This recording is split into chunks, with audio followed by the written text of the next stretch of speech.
Prêt pour partir en cueillette? Aujourd'hui, je voudrais vous emmener à la rencontre d'une plante aromatique aux multiples vertus. La mélisse, Melissa officinalis pour son nom latin. C'est une plante vivace de la famille des Lamiacées, tout comme la menthe ou le thym. Elle mesure à peu près 1 mètre, 1,20 m de haut. C'est une plante assez facile à reconnaître. Comme toutes les plantes de la famille des Lamiacées, elle possède une tige carrée, des feuilles opposées, c'est-à-dire qu'elles sont face à face, et décussées, c'est-à-dire que les feuilles de cet étage sont à 90 degrés par rapport à celles de l'étage suivant. Les feuilles sont pétiolées. Elles sont de forme ovale et se terminent en pointe. Elles sont crénelées et gaufrées. Le vert est plus franc sur le dessus que sur le dessous. À ce stade, elle est déjà bien avancée et elle est sur le point de faire ses fleurs. Donc là, il est presque déjà trop tard pour la cueillir. Il aurait fallu la récolter un peu plus tôt en saison. On commence à voir apparaître ici le verticille de fleurs et sur certaines même, on voit déjà les petites fleurs qui sont apparues. Ce sont des fleurs typiques de la famille des Lamiacées. On parle de fleurs pilabiées avec une lèvre inférieure et une lèvre supérieure qui forment comme une bouche à l'intérieur de laquelle les abeilles entrent pour venir butiner.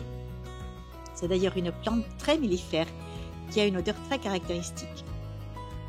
Comme beaucoup de plantes de la famille des Lamiacées, elle est aromatique et au froissage, elle dégage une odeur citronnée très agréable.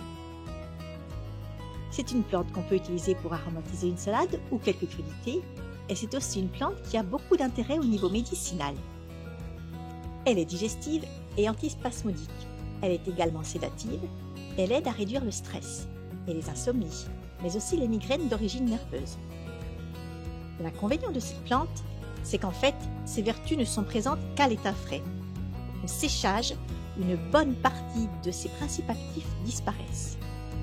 Mon astuce pour pouvoir bénéficier des bienfaits de cette plante tout au long de l'année consiste à en faire un sirop. Alors, pour faire votre sirop de mélisse, il vous faudra d'abord effeuiller 200 g de feuilles de mélisse en faisant attention à bien choisir les plus jolies feuilles.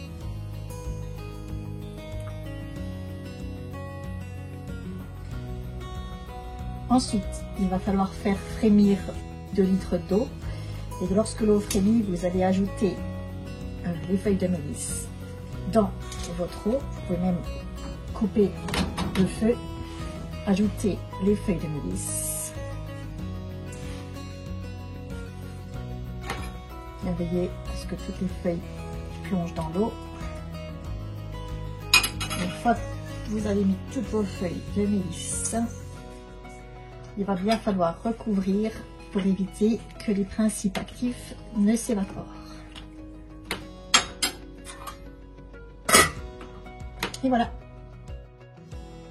L'étape suivante va consister à filtrer l'infusion que vous avez obtenue à l'aide d'un chinois italien.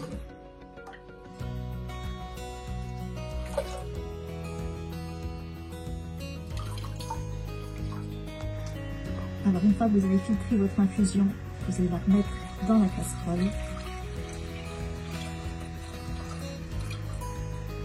Vous allez ajouter le jus d'un demi-citron.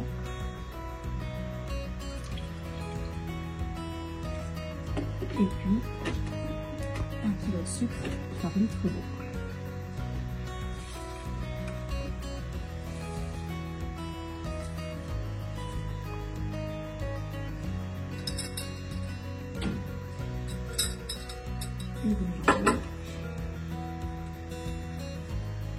Et vous laissez cuire pendant une dizaine de minutes et votre sirop est prêt.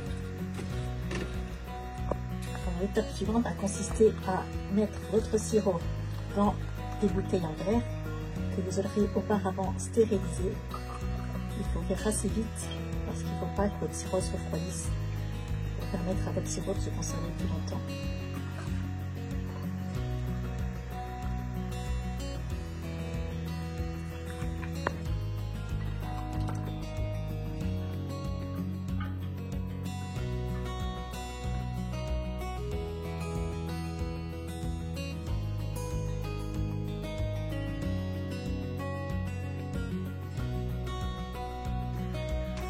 fois que votre bouteille est pleine, il faudra rapidement la refermer à l'aide d'un bouchon hermétique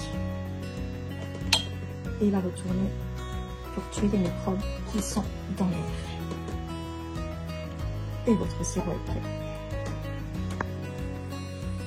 Alors n'oubliez pas d'étiqueter vos sirops en mettant bien la date à laquelle vous l'avez cuisiné.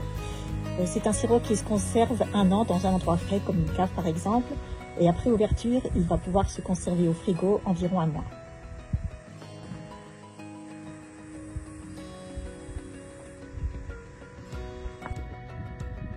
Alors, mon astuce, les jours où je me sens un peu stressée, angoissée, où j'ai passé une mauvaise journée, où je sens que je vais avoir du mal à trouver le sommeil, consiste à me préparer une tisane à base de pistache, de tilleul, de laurier corniculé, de camomille et de pavot de Californie. Une fois que ma tisane a infusé, je prends mon sirop de mélisse. Je mets un fond de sirop de mélisse dans la tasse, sucrer la tisane pour profiter de l'entrée de la mélisse. Et ensuite, par-dessus, je mets ma tisane bien chaude. Et ça fait une boisson qui est très agréable au goût et qui, je pense, m'aide à trouver le sommeil.